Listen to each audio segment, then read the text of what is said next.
On retrouve nos chers invités pour la suite de Regard Croisé, Georges Olu, Kamako et Corneille Norbert Kouassi. On va parler du Sénégal et de la tension qui monte à 2 mois des élections législatives fixées précisément au 31 juillet à venir. Et c'est la manifestation de cette coalition des partis d'opposition, Yehui Askan-Hui, dirigée par Ousmane Sanko. Justement, Ousmane Sanko, Georges Eo, on commence par vous qui appelez ces partisans à manifester contre le pouvoir en place suite au rejet de la liste nationale.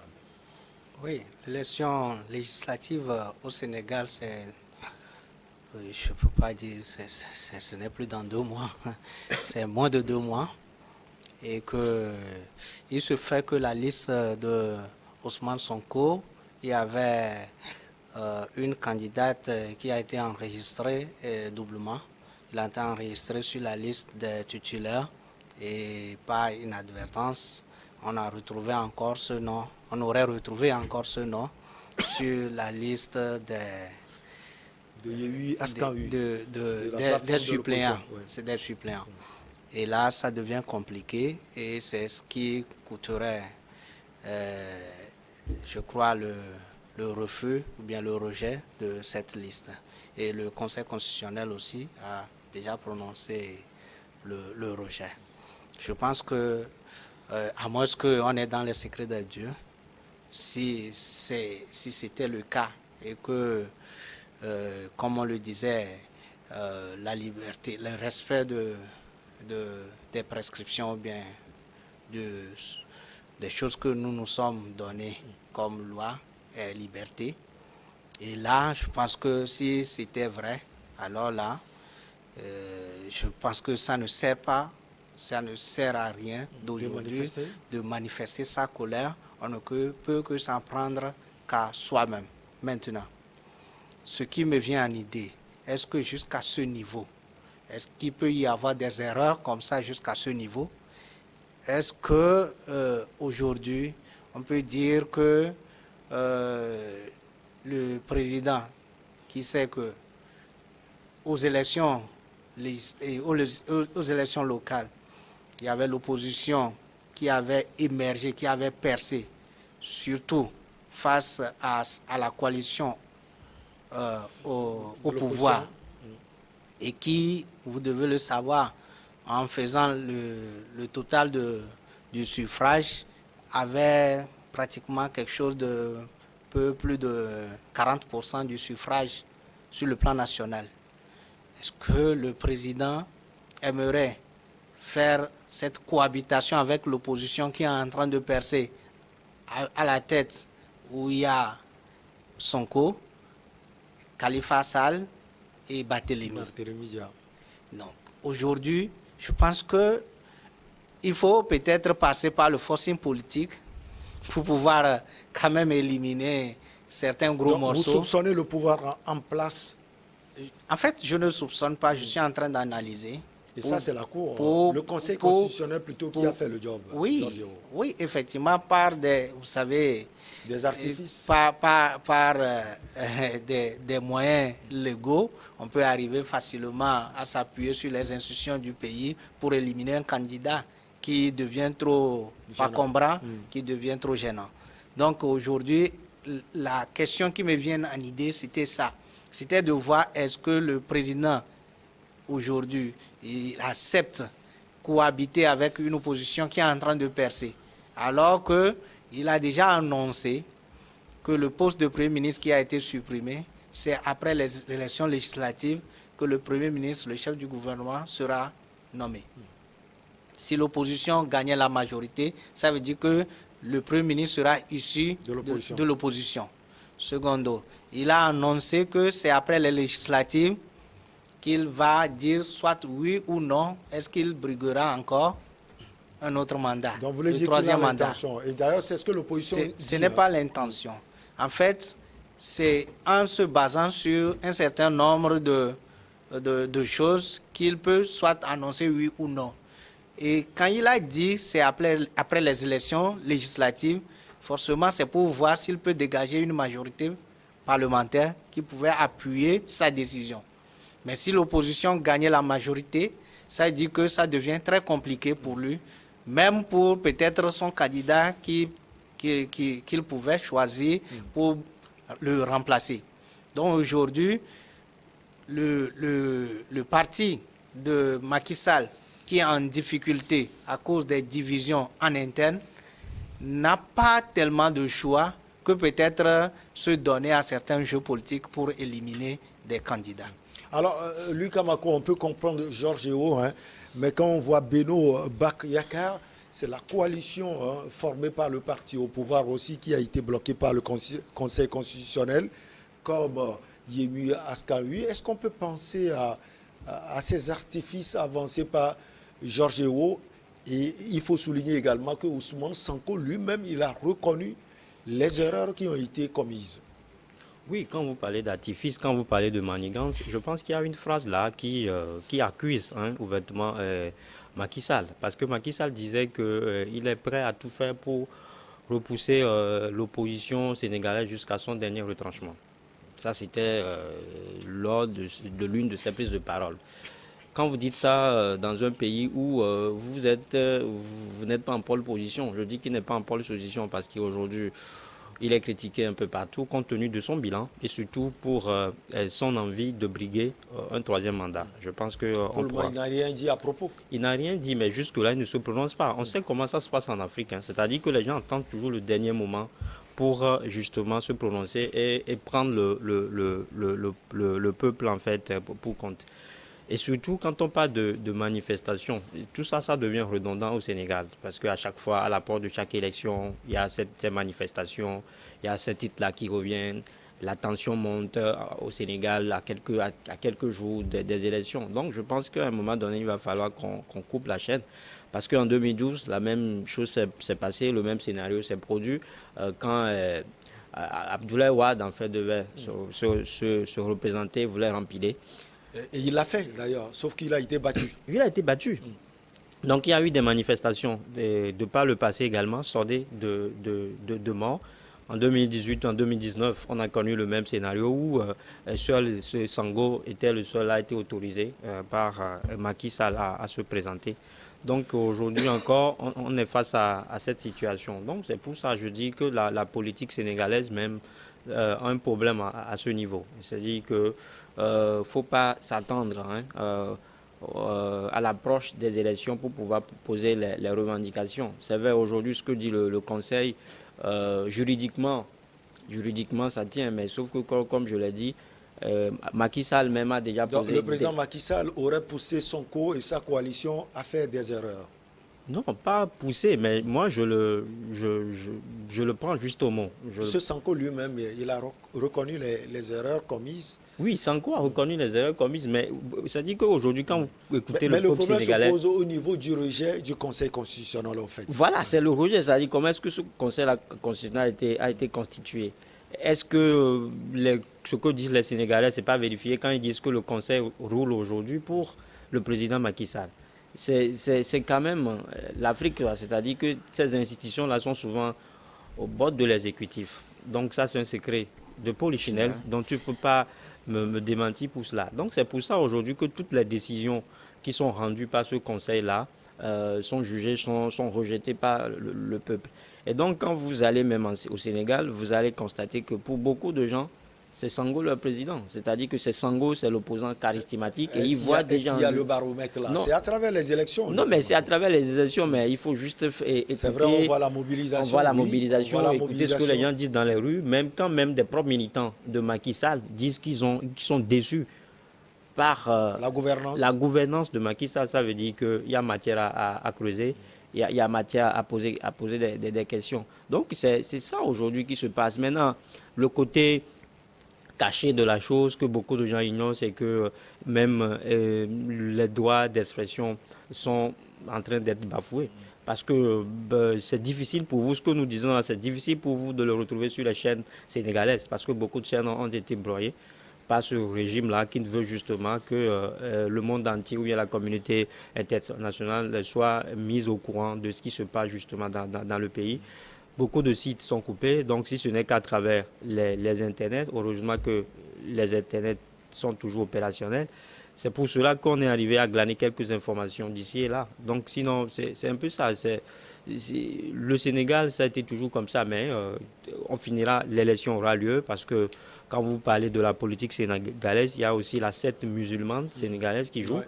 Donc tout sera chanté par, tout sera justement décidé par la secte mouride. Alors Corneille Sanko, il a parlé, il dit que le président Macky Sall est en train de déblayer le terrain pour pouvoir se présenter éventuellement à un troisième mandat. Et tout doit passer par l'hémicycle. C'est le jeu qu'il est en train de faire. En fait, c'est le rejet du Conseil constitutionnel qui est le problème aujourd'hui. Oui, tout à fait. Le Conseil constitutionnel joue un jeu dangereux parce qu'il faut apprendre des leçons des autres. C'est un pays qui entoure le Sénégal. On a vu certains problèmes en Côte d'Ivoire, on sait ce qui s'est passé. On a vu peut-être dans d'autres pays, on sait ce qui s'est passé. La Guinée-Conakry. En Guinée-Conakry, on sait ce qui s'est passé. Et aujourd'hui, le président Macky Sall, comme vous le voyez dans ses actes qu'il pose, ça veut dire qu'il veut faire un troisième mandat. Il ne faudrait pas qu'on se cache la face. Parce que quand les problèmes commencent en Afrique, on épilogue à loisir dessus, on ne prend même pas le temps d'analyser ce que l'autre est en train de faire. Mais quand vous voyez les actes de Macky Sall, vous savez qu'il veut faire un troisième mandat. Quels sont les actes selon vous? Non, mais c'est qu'il va avoir un parlement. Quand vous utilisez le Conseil constitutionnel pour prendre une telle décision, cette décision-là, elle est confligène. Mais vous le savez. Vous savez que quand vous allez éliminer le principal opposant, vous allez mettre les gens dans la rue. Et si l'opposant commet des erreurs, qui le reconnaît aussi? Oui. Est-ce que c'est le rôle du Conseil constitutionnel de réparer peut-être? C'est une question en fait. Mais quand la justice, pourquoi nous ne revenons pas à la justice africaine et puis nous voulons une justice à l'occidentale qui nous crée toujours des problèmes? Quand vous savez qu'en prenant une telle décision, ça sera confligène, on a une manière de trouver la solution. Au village, ça se fait. On dit même que on ne peut pas donner raison à ta femme. Sauf que ici, c'est sur un champ politique. Mais oui, mais le champ politique, nous sommes des hommes. Nous sommes des hommes. Et Macky Sall ne va pas s'arrêter là. Il va mettre le pays en conflit total. Parce qu'il veut forcément faire un troisième mandat. Ses pères l'ont fait. Qu'est-ce que la France a dit? Qu'est-ce que la Côte d'Ivoire, tous les pays de la CEDEAO, qu'est-ce qu'ils peuvent vous dire quand les gens vont au troisième mandat? Ils ne disent rien. C'est quand les militaires viennent au pouvoir qu'ils commencent à se plaindre. Il y a des militaires au Sénégal. Ça commence. Ils ne font pas de réunion pour dire à Macky Sall ce que tu es en train de faire là, c'est dangereux. Qu'on mette l'opposition et le parti au pouvoir sur une même table et qu'on discute comment trouver le juste milieu pour que tout le monde puisse partir aux élections. Mais quand Macky Sall dit qu'il va nommer un Premier ministre juste après les législatives. Or, les législatives comptent beaucoup. Mais il connaît, il a été dans l'opposition, il sait comment l'opposition sénégalaise est organisée. C'est l'une des oppositions les plus organisées en Afrique de l'Ouest.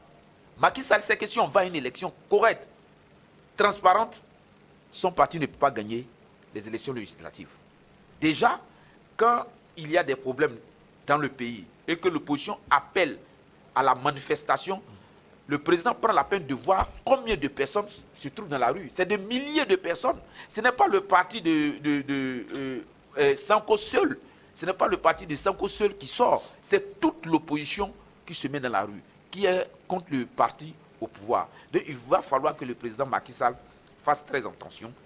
Nous savons que d'autres l'ont fait, ça a marché. Mais je ne crois pas qu'au Sénégal, il puisse le faire et que ça puisse marcher. Parce que le président Blaise Compaoré a tenté au Burkina. Il a dirigé le Burkina pendant 27 ans. Il maîtrisait le Burkina, mais il ne savait pas qu'il allait partir. Donc que le président Macky Sall fasse très attention. Alors, Georges Weah, on connaît la force de mobilisation de l'opposition sénégalaise. On l'a vu récemment lorsque Macky Sall a appelé ses partisans à sortir. On a vu cela. La tension monte déjà au Sénégal. Vous êtes homme politique. Qu'est-ce qu'il faut faire concrètement? Ça devient compliqué parce que vous vous rappelez en 2021, je crois en mars 2021, quand le monsieur doit se rendre à la justice ou bien quelque chose comme ça pour cette histoire de convocation. Vous savez ce qui s'était passé pendant plusieurs jours. Il y a des émeutes un peu partout à Dakar. Vous savez, aujourd'hui, l'élection locale est un baromètre aujourd'hui pour ce que nous disons. Ce sont les législatives à venir. Et puis, oui, les locales qui étaient passées. Oui. Et maintenant, les législatives qui arrivent, devient compliqué. Dakar, la commune de Dakar a été gagnée par l'opposition. Et vous savez, c'est la capitale. Quand on parle de manifestation, c'est dans cette ville. Et là, ça devient compliqué. Je pense qu'avec la vie chère, Covid et la vie chère qui vient d'arriver, et tout ce qui met à genoux nos économies, il n'a pas intérêt aujourd'hui que l'opposition commence à manifester et à rassembler des milliers de personnes pour le mettre encore plus en difficulté. Et ça, je vous le dis, comme Corneille vient de le dire, ça peut pousser les militaires à aller faire ce qu'ils ne peuvent même pas imaginer. Donc aujourd'hui, je pense que, comme il le disait, il y a forcément des solutions politiques par rapport à ce qui s'était passé. On peut le trouver. Mais moi, personnellement, je me suis dit quelque chose en cogitant sur cette affaire. Je me suis dit, mais comment se fait-il que Sonko a pu faire une telle erreur? J'allais poser cette question à Luc Kamako tout à l'heure. Est-ce qu'il a fait... Quand on est opposant, on dirige une coalition d'opposition, on fait une telle erreur. Est-ce qu'il a fait sciemment? Du pays, ça ne va pas être un problème? Est-ce qu'il a fait sciemment pour mettre en difficulté le président? Parce que c'est quelqu'un qui, aujourd'hui, n'a pas l'intention de préparer uniquement que les législatives. Il prépare les présidentielles. Donc, il peut mettre ses stratégies pour faire quoi? Comme il le dit dans ses discours l'autre fois, que Macky Sall est notre seul ennemi. Ça dit quoi? Ça dit qu'il faut faire tout pour empêcher, pour qu'il brigue un troisième mandat. S'il voulait le faire, comment s'y prendre? Est-ce que s'il voulait le faire, il faut manifester comme on l'a fait au Mali, pour peut-être ce qu'on a fait au Burkina Faso, en Guinée, etc. Est-ce qu'il faut le faire? Et ce qu'on a fait dans ces pays n'arrange pas forcément l'opposition. Ça n'arrange pas forcément l'opposition, mais ça a le mérite de déloger quelqu'un qui ne veut pas laisser le pouvoir. Mais entre l'opposition et celui qui est délogé, je pense que le cas de celui qui est délogé est plus... Je vais surtout faire référence à Céline Dalandalo, aujourd'hui, qui a applaudi en Guinée. Non, en fait, pour ça, c'est toujours la politique.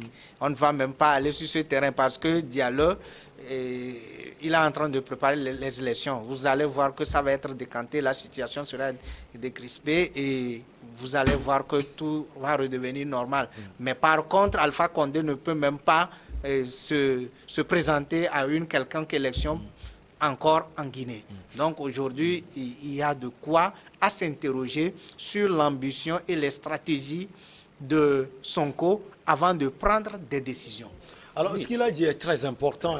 Comment on peut faire une telle erreur à ce niveau, Luc Kamako? Non, mais moi, je le dis, je ne vais pas marcher sur mes mots, mais c'est une erreur stratégique. C'est à dessein qu'il a fait, juste pour mettre le pays à sang et à feu.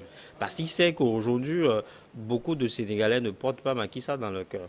Le monsieur, il est complètement vomi, compte tenu justement de son envie de vouloir s'offrir un mandat de plus. Donc c'est ça aujourd'hui. Donc ça veut dire que Macky Sall a des antécédents et ne devait pas faire pour tomber dans les pièges qui lui sont tendus. Malheureusement, c'est ce qu'il a fait. Vous dites tout à l'heure, mais pourquoi est-ce qu'on va accuser Macky Sall d'avoir, par le fait que Sonko a constitué un dossier qui comporte des erreurs? Dans toute chose, il y a ce qu'on appelle la légitimité et la légalité. Ça peut être légal, mais pas être légitime. C'est pour cela que Macky Sall devait normalement demander au Conseil de ne pas tenir compte de cela et redonner une nouvelle chance en fait à son opposition, à son opposant charismatique, pour que son dossier soit accepté. Ce n'est qu'à ce prix-là que la situation sera décampée. Malheureusement, ça n'a pas été le cas. Il a juste trouvé une argutie pour l'écarter.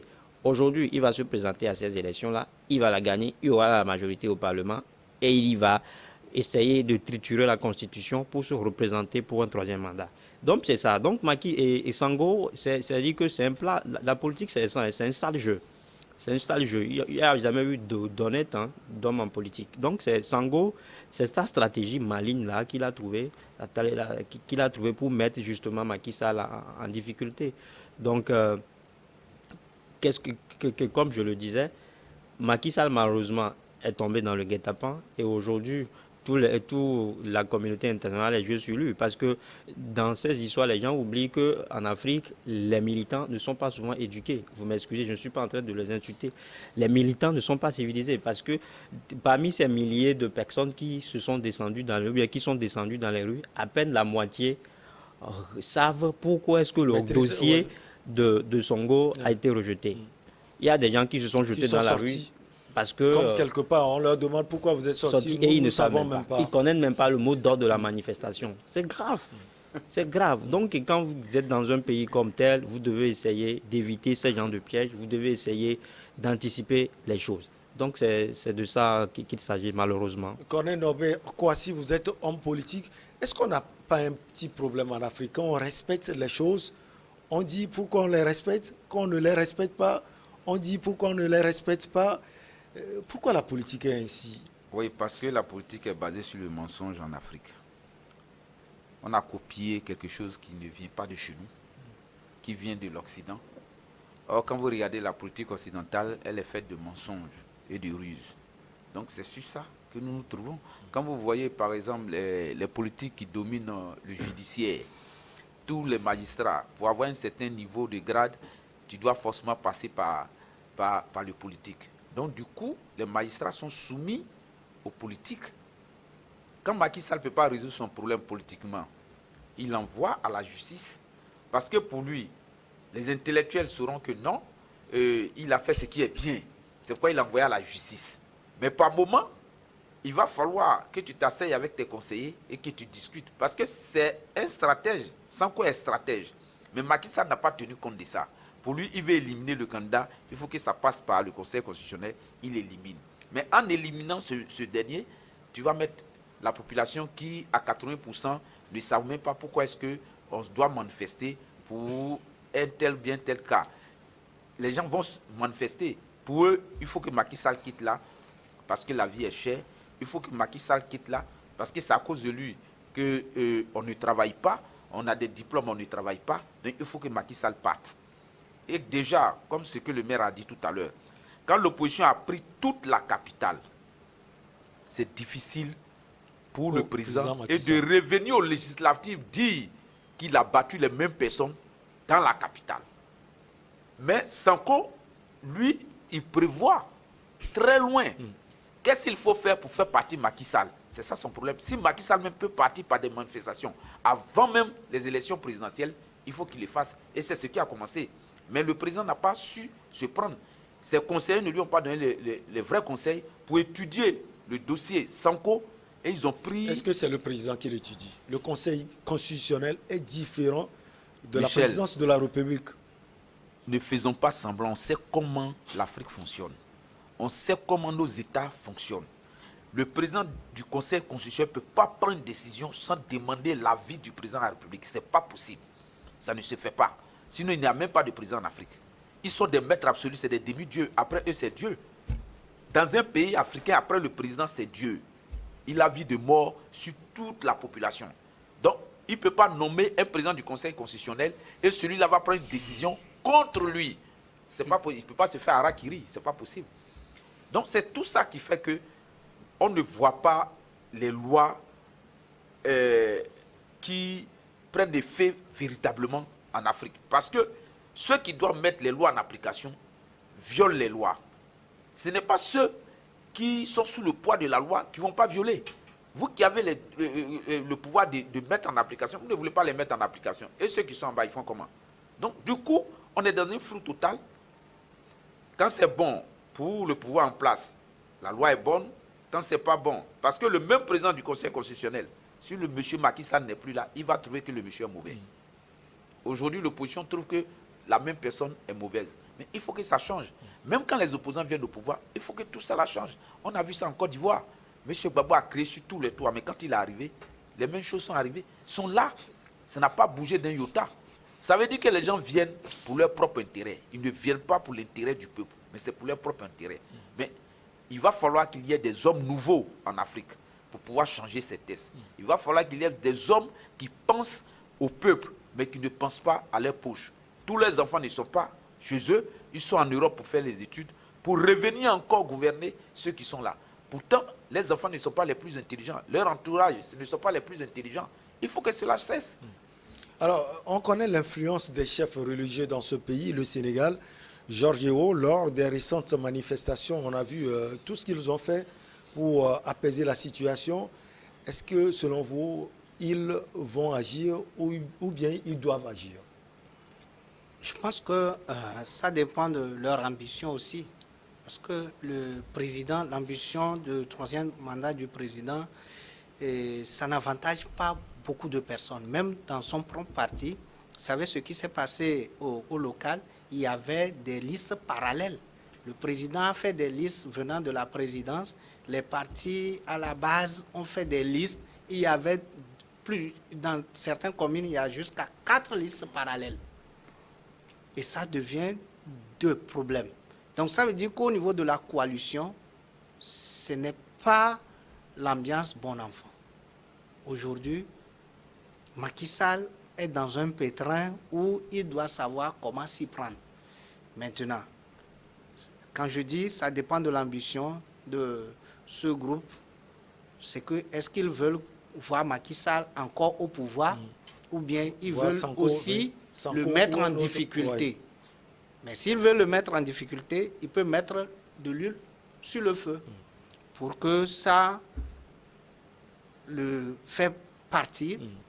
Ou soit s'ils l'aiment vraiment, ils peuvent quand même sauver l'honneur, les meubles, en peut-être rapportant cette décision, ou soit trouver un juste milieu pour ne pas faire marcher sur la stratégie tant voulue par Sonko. Mais je voudrais vous dire quelque chose. Très vite. Comme il vient de le dire, si je prends l'exemple du Togo, je n'aimerais pas donner cet exemple, mais vous voyez la constitution de la CENI au Togo, ça se passe à l'Assemblée nationale. Mais vous allez voir qu'au niveau de la CENI, il y a l'extra-parlementaire ANC. Il a été voté par qui? Par le parti au pouvoir. Allez, si le parti au pouvoir n'accepte pas. La pause pour pas. le journal, on peut revenir après. Juste la pause pour le journal et on vous retrouve pour la suite.